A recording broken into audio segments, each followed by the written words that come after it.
Hey guys, it's Letitia, the Crafty Curator. It is Saturday, December 9th. I was about to say 29th, but I guess I'm taking us a little bit further in time than it actually is. It's December 9th. It is 20 some odd degrees today in this part of Maryland, and we are experiencing our very first snowfall of the season. Word on the street is that it's going to be a typical northeastern winter this year. Last year was not, it was a very mild winter. As a matter of fact, I remember not last Christmas, but maybe the Christmas before that, it was almost 70 degrees on Christmas Day. That's how mild our winters have been within the past few years. Last year, I don't remember a lot of snow, but maybe a few years back there might have been some significant snowfall, but not recently. So this year might be a little more typical, which is fine. I don't necessarily mind the snow as much as I do the ice. And right now, I think it's still snowing. It's kind of dark out now. I think it's still snowing, but they called for maybe 3 inches of snow, which really is not that bad. It's a wet snow, so it's messy, but it's not treacherous. I know that in Georgia, where Emily and several other stitchers reside, they are experiencing a very atypical late fall season, because I think Emily's last post, she said they were up to 6 inches of snow, which is unbelievable for Georgia, at least to my understanding. That does not sound typical at all. I know in the Southwest, in Albuquerque, my father used to always talk about how the state would literally shut down if they got a dusting of snow, and forget about it if there was an inch or two of accumulation. The whole state would shut down because they simply didn't know what to do, and they weren't prepared for that. And it was laughable for him because he's a native New Yorker, and spent several decades in Maryland before he moved out west. So to him, that was next to nothing. I think you're out of shot here. To him, that was next to nothing, but to the fellow Southwesterners, it was a bit much to handle. So anyway, I don't know how I started rambling on about snowfall, but I think I was telling you about the current weather conditions here. But I was asked by the lovely and talented Caroline to do a stitch with me video. And I'm sitting here working on the embrace. And of course, I got a knot on film. That's fine. So I'm sitting here working on the embrace, and I'm in a special part of the pattern where I am literally coloring in, if you can see all of this negative space here in the brown, just coloring that in with one color of navy blue. So it's pretty much the perfect time to do a stitch with me video, because this is stuff I don't even have to think about. I just literally have to color it in. So anyway, Caroline has started this movement. I'm not sure if you know about it, or if you do, or if you don't know. She has started this movement with her Off the Grid Friday party, which is her commitment to doing a Stitch With Me video every single Friday. She does a video where she stitches, and we watch her stitch, and she just talks throughout the whole video. It's like a regular Flosstube video, but instead of having to poke our heads up to see what she's showing us or telling us about, we just sit and stitch with her and listen to her tell us whatever she has to tell us. And I know in the past when I've done Stitch With Me videos, I usually have white noise in the background. I think I did one video where I did a few tags. It was like a Tagapalooza type of video. But any Stitch With Me videos I did after that, there was just some noise in the background, music playing, whatever. I wasn't talking at all.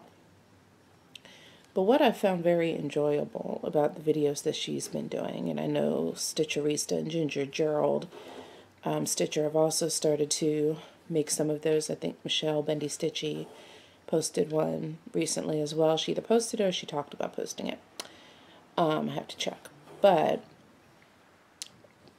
Friday Off the Grid, the Friday Off the Grid Needle Party, I'm probably saying it wrong or backwards, but I will link her information below for the Facebook group as well as for the Instagram hashtag. She started this movement where people, I'll speak for myself, I won't speak for everybody, even though I know people have shared the same sentiments, we're actually looking forward to this Friday party because we know every single week we have somebody to stitch with. And it's weird because she's on the television or computer or tablet, whatever method you use.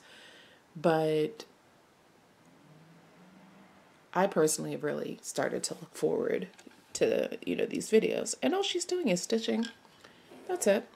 And then she does her regular Monday updates and she answers whatever questions might have come up while she was doing her Stitch With Me video, and then she'll tell what she's going to be working on the following Friday. And we've really gotten to the point where we look forward to this weekly update. So that's all to say. In the last video I was watching of hers, her last Friday Stitch With Me video, she kind of threw down the gauntlet and she called out Michelle and I to do a Stitch With Me video. She did last week or the week before. She called out Ginger Gerald and he did his first Stitch With Me video, which was very enjoyable. His first Stitch With Me video, but he called it the Off the Grid. I think he called it the Off the Grid Friday after party. So, you know it's a good party when there's an after party. So anyway, it's kind of this movement, I say, that she started, and she threw down the gauntlet and challenged me to record one. So here we are. So I don't know if I'm going to be as smooth as Caroline is about finding random things to talk to. It seems effortless for her. But for some of us, we're kind of like, what are we going to talk about? So I cheated a little bit and gave myself some notes just in case we fall into that awkward, well, not awkward, we're family. It doesn't matter.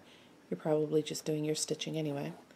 Or you might be watching what I'm doing. I don't know, but that's all to say we're at the point where there's no awkward silence in these types of videos, really. Is there?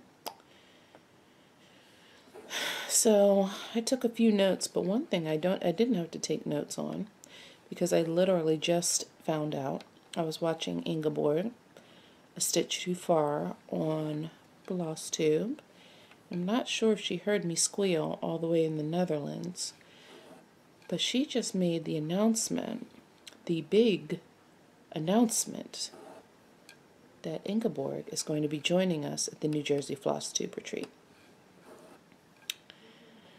And I literally squealed with excitement because she has grown to be one of my favorite Flosstubers. I really enjoy watching her.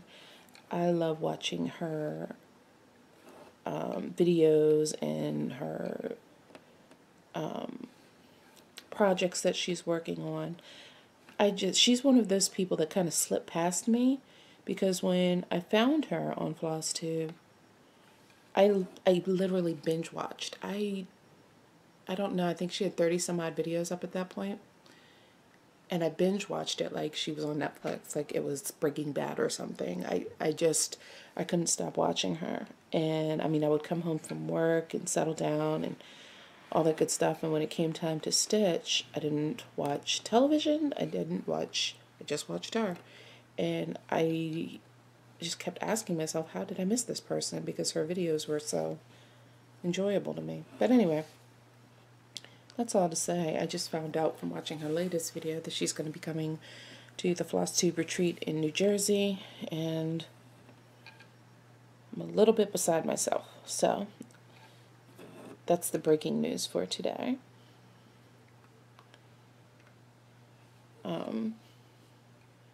So this is the embrace. If you follow me on Instagram or have seen my post on the Off the Grid Friday party, Friday Off the Grid party, whatever the name of that Facebook group is that Caroline created, that I'm going to post below because I'm butchering it, obviously. If you follow me in that group or on Stitch Mania or on Instagram, you'll notice that as of late, this is really the only project that I've been posting about. Because this, I can absolutely tell you, except for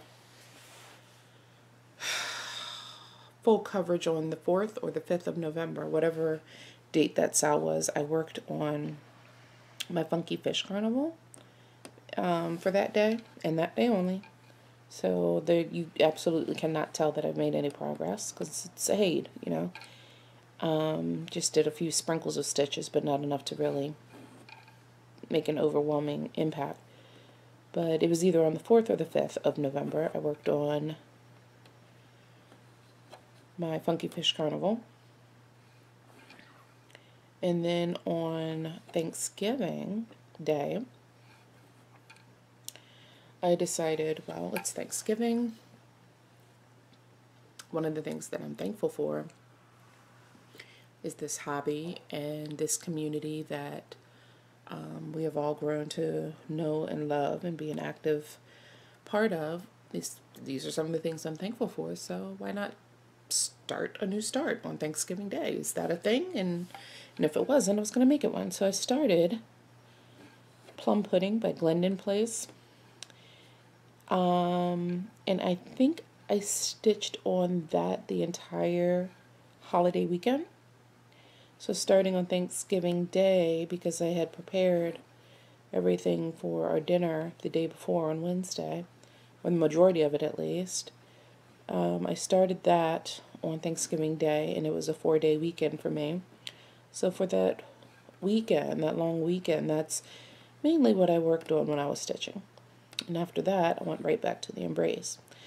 So with the exception of those two projects and those 2 periods of time, I have been working solely on this project since October 27th. So as many of you know, if you watched my last Flosstube video, I had quite a response to this project, this design, when I first saw it. I had an emotional response to it, number one, and then I was just attracted to it aesthetically and attracted to the meaning that I got out of it, because you have, you know, it's the image of a invisible man. He has no dimension to him. It's simply his shape, the outline of a man, that a woman is holding, surrounded by flowers. Her body, her hair, her arms, everything is made out of flowers. And when I saw it, it reminded me, well, it didn't remind me of my dad, but it made me think of me holding my father, if I were to hold him. That's what I thought of when I saw that design.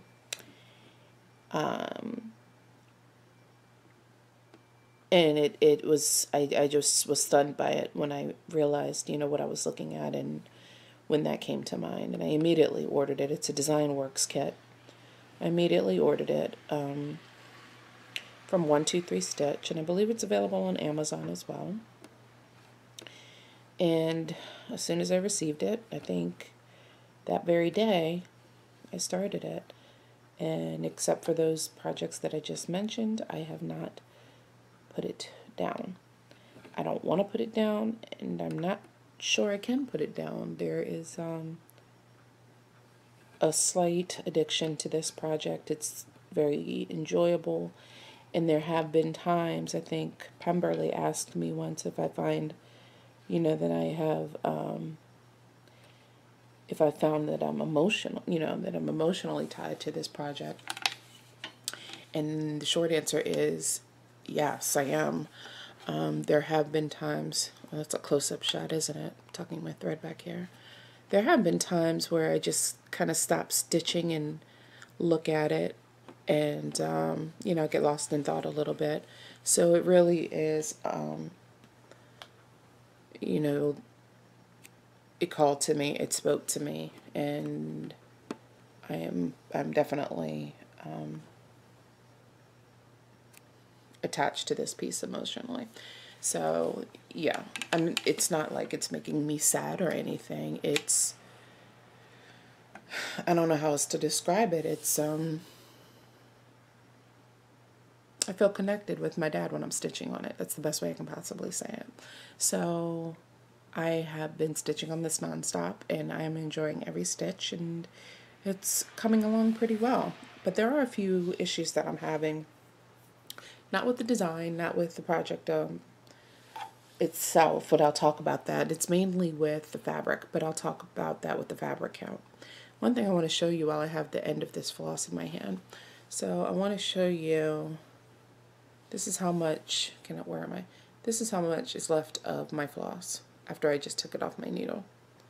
So watching my new self-proclaimed BFF, I have named her my new BFF, Caroline. I was watching her and her Stitch With Me videos, and I noticed that she had a different way of starting her floss that I had not seen before.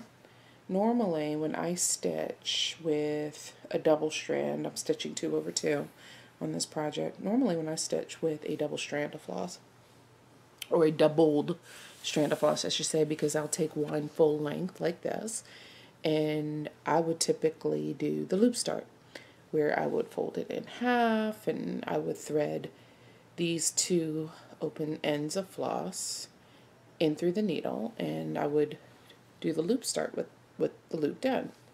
Well, what she did, she took the one open end like that, the one strand, and she would thread her needle. Watch, I won't be able to do it on camera. She would thread her needle, and she would keep the loop closest to the eye of the needle,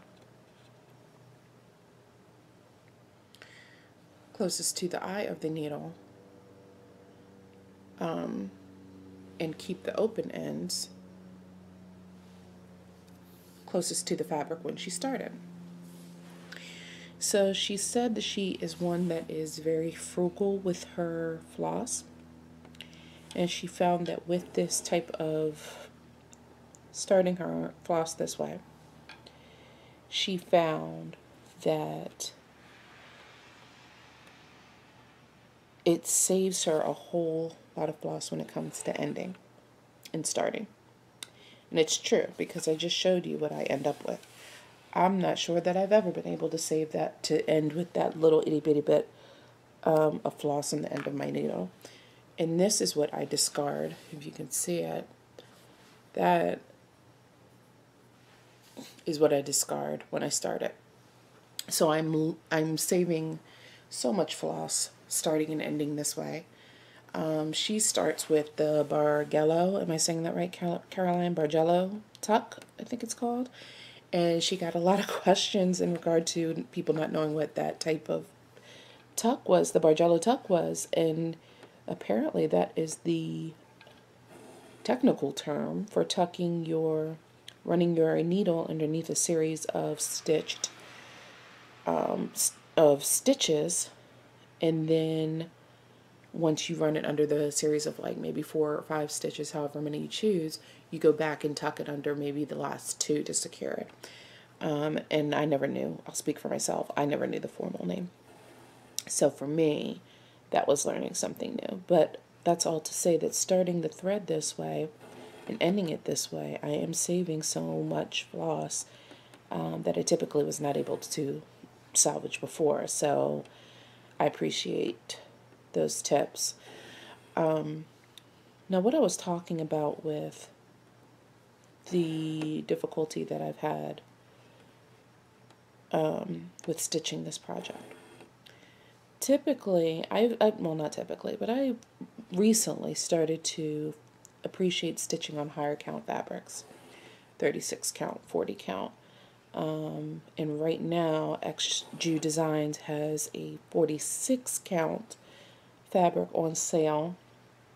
Not on sale, but for sale on her Etsy shop, and I'm entertaining the thought of ordering some of that to give it a try. But anyway, I've started stitching on these higher count fabrics, and I've realized that I really like them. But one of the reasons why I really like them is when I get the 36 and 40 count, I only use one strand of floss because I can, and it looks great, and it looks fine. And you save that much more floss, especially if you're stitching silks or any other high-end dollar amount floss that you want to, of course you want to salvage as much of that as you can. So stitching on those higher counts, if your eyes are able to handle it, is great. And I love the way the stitches look. So this particular fabric is a 36 count. It's Rusty Brown by XJU Designs. And I absolutely love her fabric. A lot of the pieces that I'm stitching now are using her fabric. My tribal monkey is on her fabric. Of course, the embrace is on her fabric.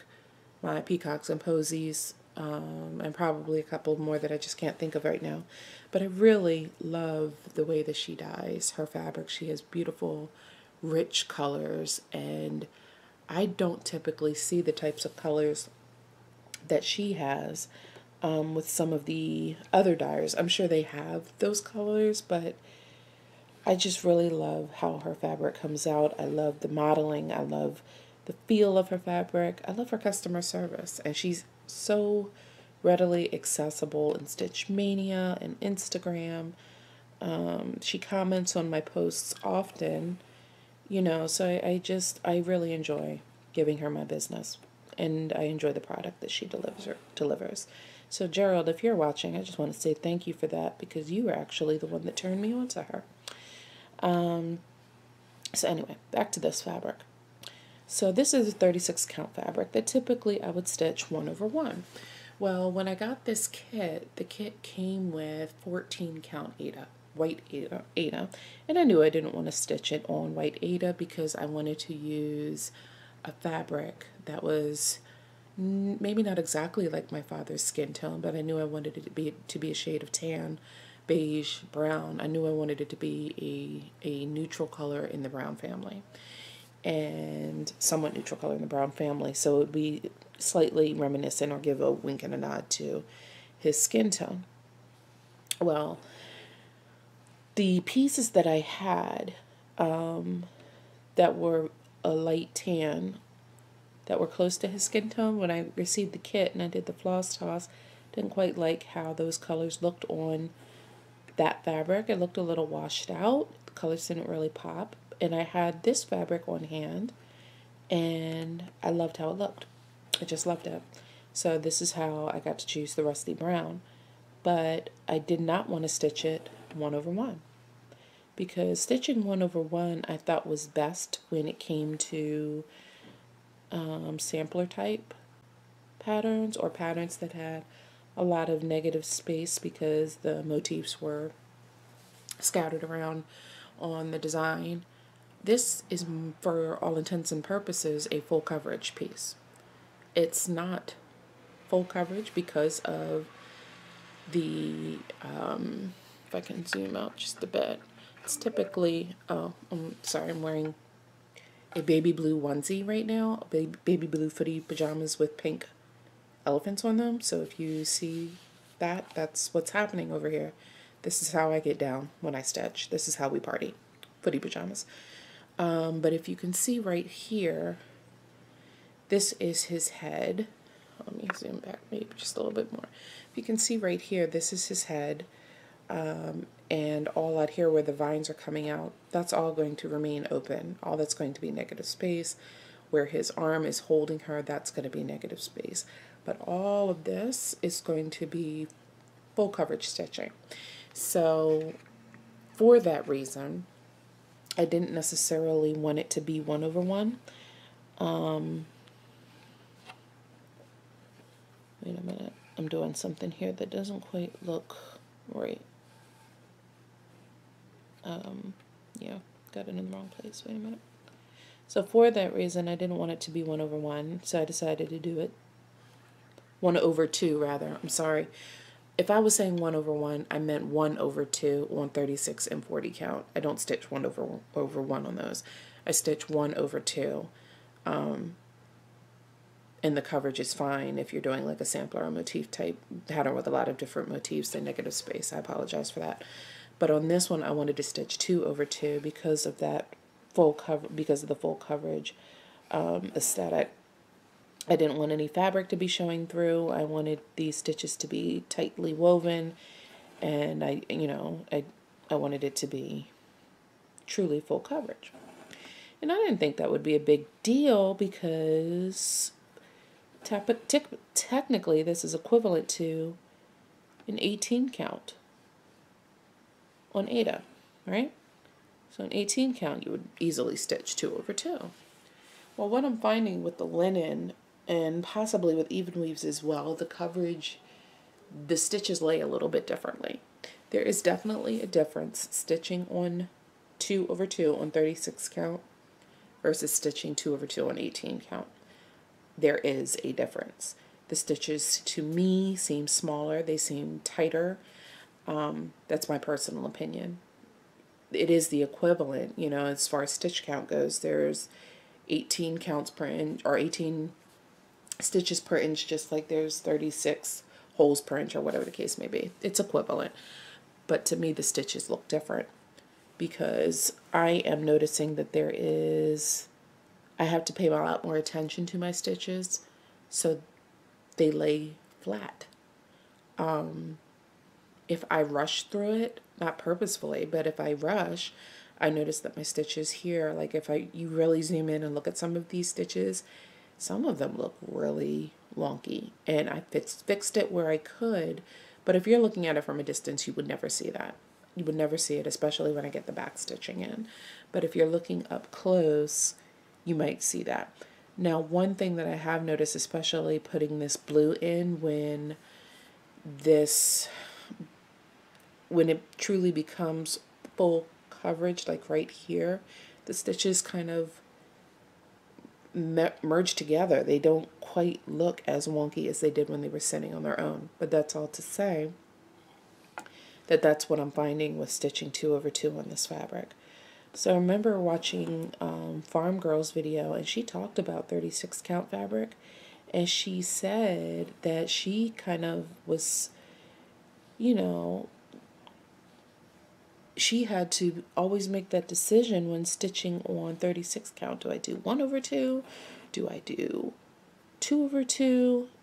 You know, it's not as cut and dry as if you were stitching on, say, 40 count or 32 count. 32 count, you know you're going to stitch 2/2.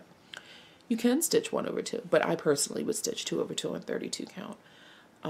Same as on 40 count. I'm not going to even try to stitch 2/2 on that. I'm going to stitch 1/2. But 36 count is that in-between fabric where you kind of have to think about it. What do you want to do, depending on the type of design? And I think she made the decision that she's just not going to stitch on 36 count anymore. And I totally understand why she would say that. So I'm very happy with this. Even though I see that it's not perfect stitching, I'm okay with it because of the meaning behind this particular project. I am not a perfect individual. My father was not perfect. And this is a piece that I am stitching as basically paying homage to the relationship that I have with him. And there is love in every single stitch. So whatever imperfection there is, it's perfect to me. So I'm good with that. But in the future, if I were to stitch this type of project, I would probably choose either 40 count or 32. I don't think I would do 2/2 and 36 count again. But other than that, I haven't had any problems. with this fabric. I've noticed a couple of other people on Instagram and in Stitch Mania also stitching this, so I'm very happy to know that there are people out there appreciating this along with me. Yeah, so that's a lot about that, wasn't it? Just kind of rambled on about that, but that's okay. I'm not even sure if you guys were like 100% listening, or if you were just into your stitching, or if you're like me. Sometimes when people do these stitch with me videos, I honestly sit there and just watch them stitch. I don't know why. It's I don't know, not comforting, but it's very relaxing to me. I like to see how people's stitching techniques differ from mine. I don't know, I just like watching it. So, this is me in full-blown ramble right now.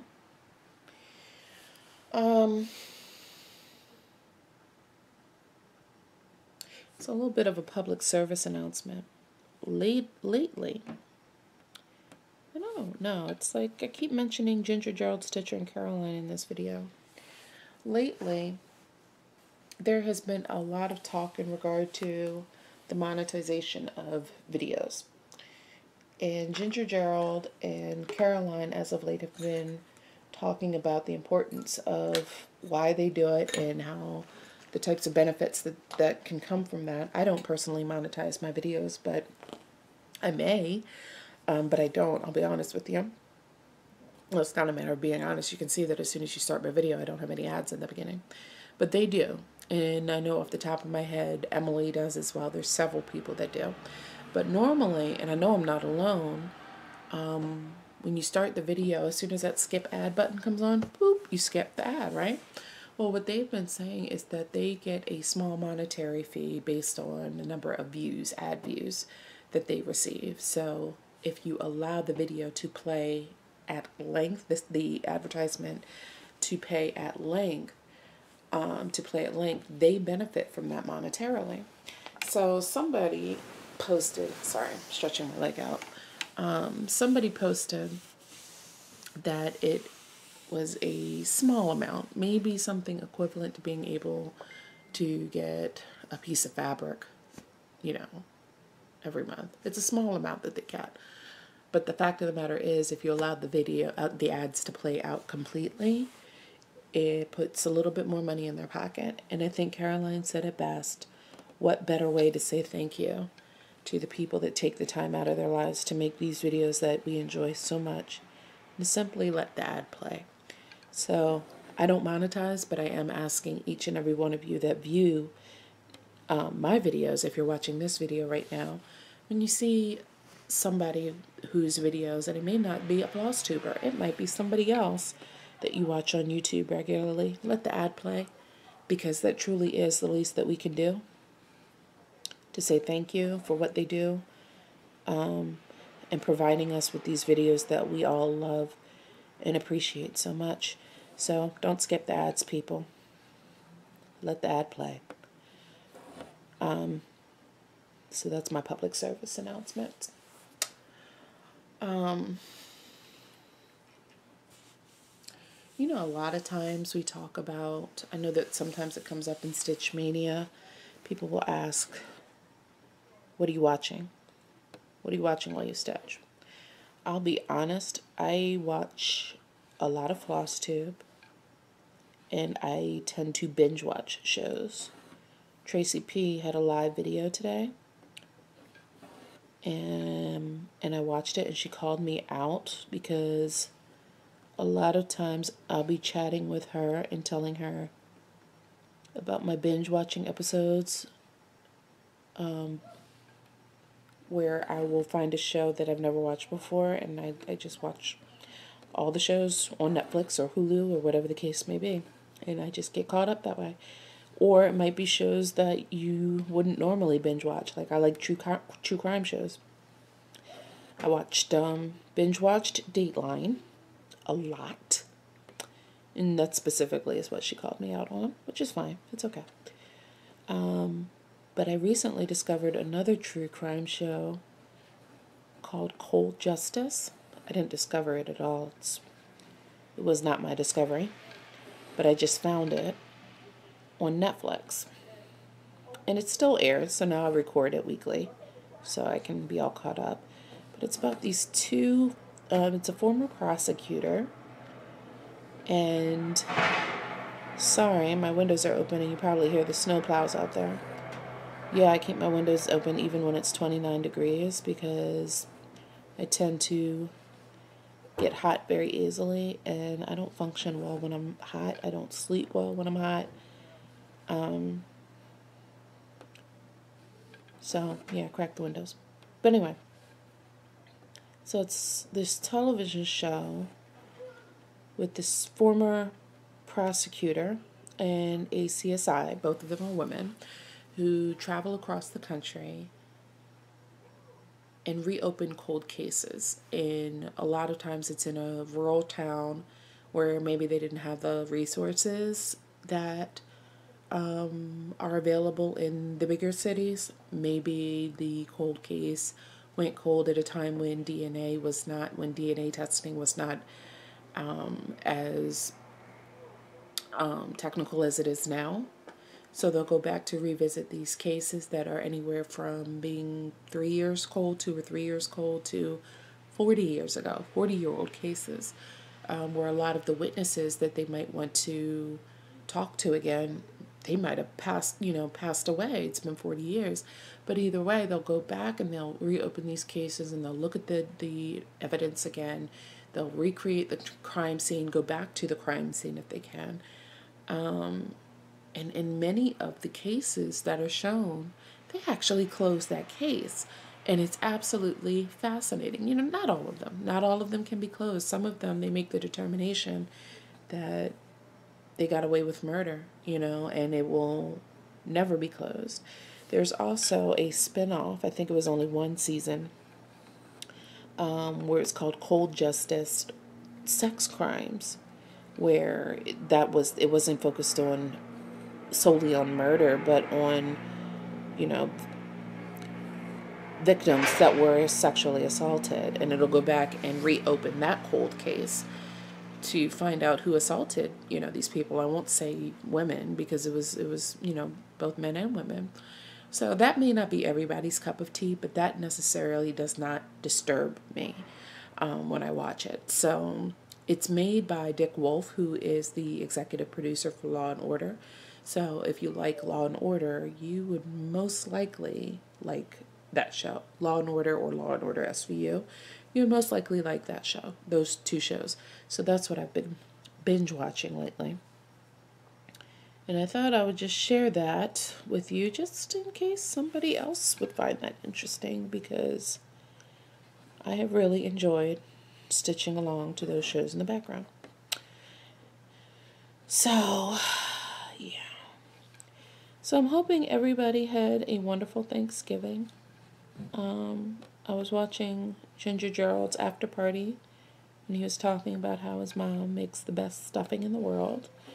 And he was talking about how people in different areas have different ways of saying stuffing. Like I think he said people down south call stuffing filling. I've never heard of that. I've always known stuffing as stuffing or dressing. But I say stuffing. But he was talking about, different meals or dishes or things that are popular in different areas. And I thought that was interesting because for many years in my life, I would say the first 3 decades of my life, I spent every Thanksgiving that I have ever known in Brooklyn, New York with my grandmother. And I stopped going there for Thanksgiving quite some time ago, maybe about 10 years ago. About 10 years ago, I stopped spending Thanksgivings there. I started spending them in Maryland. I think I stopped right before, maybe a year or two before I met my husband. And since then, we usually spend Thanksgiving out here or in Virginia Beach with his family. With his in-laws out here or in Virginia Beach with his family. But anyway, one of the things that was brought that made me think when Gerald was talking about how there's different foods in different areas and for the holidays. When I started, my very first Thanksgiving here in Maryland, I think was about 12 years ago, 11 or 12 years ago. And my boyfriend at the time, I went to his family's house for Thanksgiving. He invited me. He had come with me. Actually, I know that was the first time that I spent Thanksgiving in Maryland because the year before that, he went to Brooklyn with me. So this was the very first Thanksgiving in Maryland, away from my grandmother's table. And one of the dishes that are traditionally served in Maryland at Thanksgiving is sauerkraut. And I thought that was the oddest thing that I have ever seen, because the only thing I knew that was associated with sauerkraut was a hot dog. You put sauerkraut on top of a hot dog with some mustard. That's all I know. But in Maryland, it is a side dish at many a Thanksgiving table. It's a thing. I didn't know that. So once I got over the shock of that, I tried it, of course, and I remember that there were 2 pans of it, because she had a buffet style set up because there were a lot of people there. There were 2 pans of it, and I put some on my plate. It was homemade sauerkraut, and it was really good. I was tearing it up. And what I found out after the fact was that I thought she had flavored it with maybe smoked turkey or ham, and come to find out it was pig's feet that was used in the sauerkraut.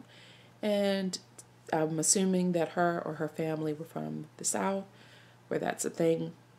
As I remember my grandparents in Mississippi, I remember when we went to visit, maybe in my aunt's house or a cousin, there was always something going on with chitlins or pig's feet. I'd never in my life ate them. Never tried them, never ate them, because I've smelled them, specifically like chitlins, which are the pig's intestines getting cleaned, and it was an awful smell to me, and I never wanted any parts of it. So that was my first experience, both with sauerkraut at Thanksgiving and with accidentally enjoying pig's feet. So I know a lot of people like pig's feet. There's nothing wrong with that. It's not for me. But up until I knew what I was eating, I can tell you that I was thoroughly enjoying it. So that's something. But, I think this may mark the first time in Flosstube history that anybody has ever talked about pig intestines and pig's feet in a Flosstube video. So, there's that. But anyway, just going to go ahead and change the subject because, it's an odd topic. So, in other news, this past week, the cross-stitch community suffered a devastating loss. We lost Martina Rosenberg, if you didn't know, who is the designer behind Chatelaine Designs. It was reportedly sudden and unexpected, and very unfortunate, because many of us interacted with her that are part of the Chatelaine cross-stitch group. Many of us interacted with her or, chatted with her, joked with her in that group.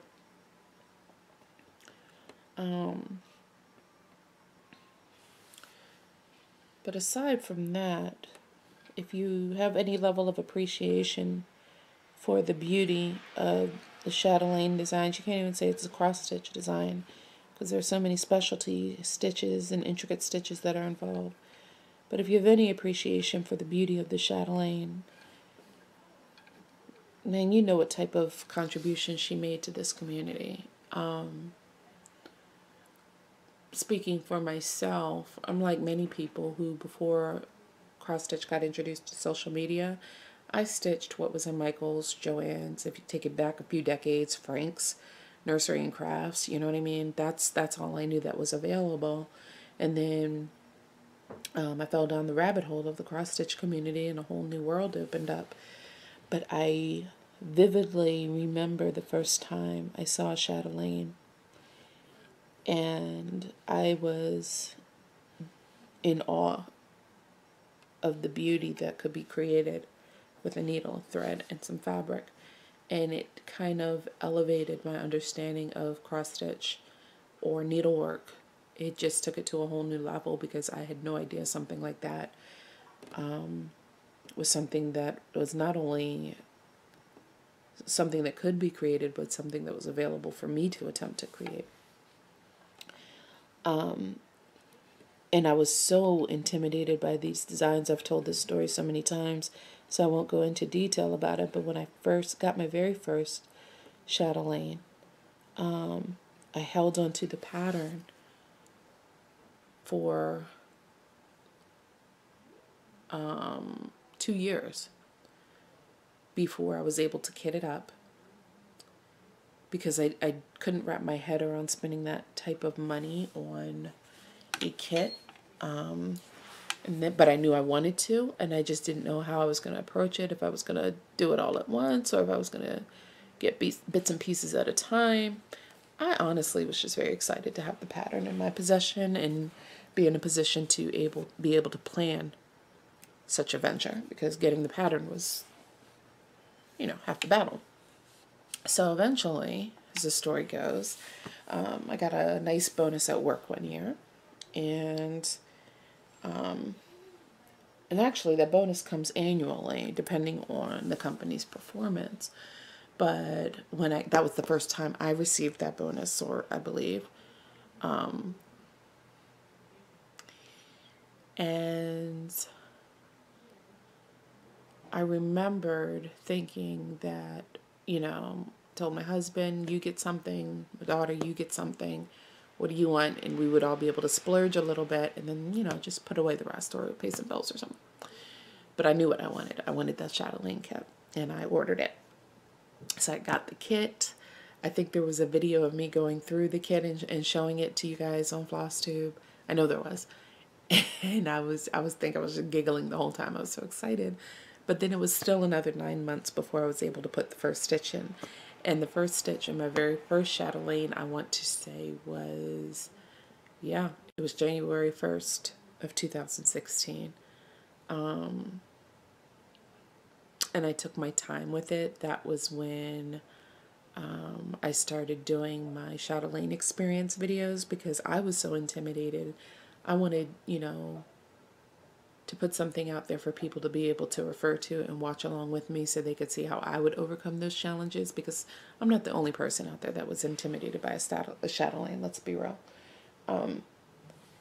So a lot of people really appreciated those videos, but that's what started all of that. My intense intimidation over this kit, and am I able to do this, and am I advanced enough to tackle this? And the short answer is yes, anybody is. It's just one of those things where it's not a bunch of X's where you follow a pattern. You do have to take your time and really make sure you read the pattern and understand and take your time to learn those stitches, but anybody can do it.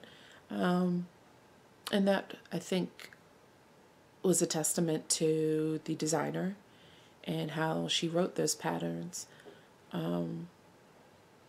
So even a novice could understand, and I appreciated what she brought to this community and the gifts that she gave us with those designs, and the beauty that came as a result of completing them. So I just wanted to say that, just show some Martina some love, and thank her for being here. But that being said, I rambled on. I didn't even need my notes, guys, because I rambled on so much about pig's feet and everything else that I didn't even really need my notes, because, So I think that's it for the Stitch With Me video. We're at the 50-minute mark. I hope that you guys got some stitching done. I hope you enjoyed it. And if you did, big shout out to Caroline for getting the party started. And that's all I have for now. I should have a Flosstube update showing my update on this pattern. Got a little bit of haul to share with you guys. And I'll show my update on the Glendon Place plum pudding as well. But for now, I hope you enjoyed stitching with me. And if you liked it, let me know and I will happily do it again. Happy stitching, everybody. Take care. Bye-bye.